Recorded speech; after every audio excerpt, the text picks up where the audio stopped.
Hey everyone, I had a question emailed into me about how to deal with solving equations or rearranging a formula when exponents are involved. So I thought I'd make a quick little video to post so that you can all benefit from hearing the answer if you need it.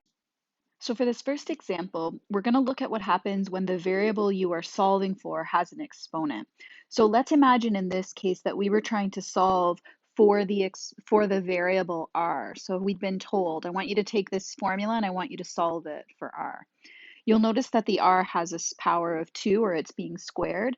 So we're going to actually have to get the r squared alone first before we can deal with that exponent. So we'll deal with the exponent kind of last. So what we'll do is we'll look at what's happening to r squared in this case. And in this case, r squared is being multiplied by pi, and it's being multiplied by h. So we actually can divide by h and pi at the same time to get rid of them both all at once.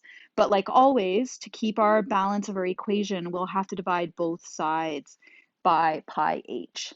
What that will do is on the right-hand side, this pi and this pi will cancel out. This h and this h will cancel out.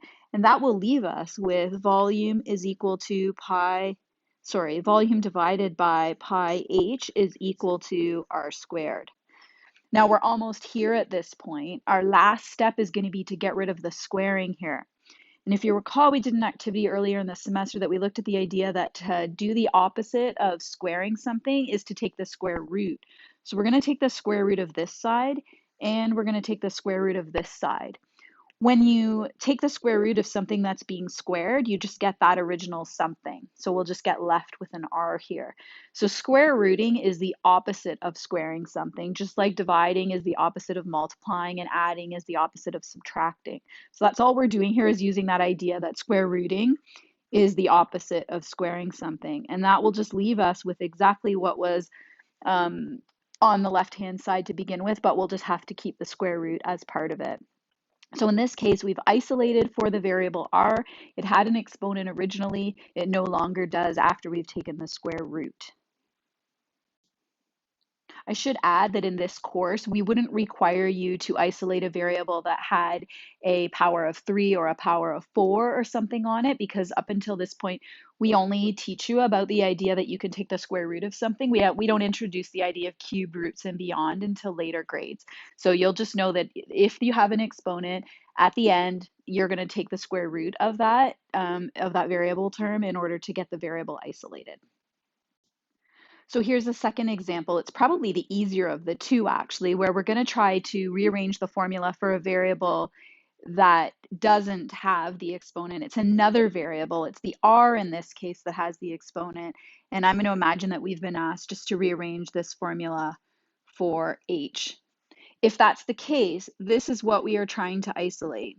So we'll need to isolate this variable term first, this whole thing. And to do that, we're basically going to look at the idea that we're going to take this area and we're going to have to subtract the 2 pi r squared from this side. We're actually moving it across the equal sign and just changing it from being a positive to a negative as it crosses that equal sign. That will leave us on the right-hand side of the equation with 2 pi r h. Now at this point, to get the h by itself, we're just going to need to get rid of everything else that's multiplying by the h, similar to what we did in the previous example. So I'm going to divide both sides by 2 pi r in this case, and I'll divide this side also by 2 pi r.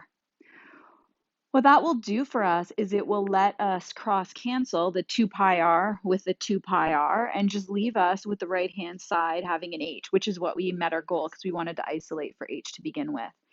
On the left-hand side, we're actually not going to be able to do anything else here because we can't do any cross-canceling in this case because this 2 pi r is dividing both the a and the 2 pi r squared. So for our purposes here, we would just leave it there. We might be given an area, like a surface area, and perhaps the radius. And at that point, we would have to take that information and sub it all in to find the height. That would be the reason why we would have rearranged this formula in the first place. So we would leave it just like that. I hope that helps a little bit. Reach out if you have any further questions. I hope things are going well for you. I still miss you lots. Take good care. Bye.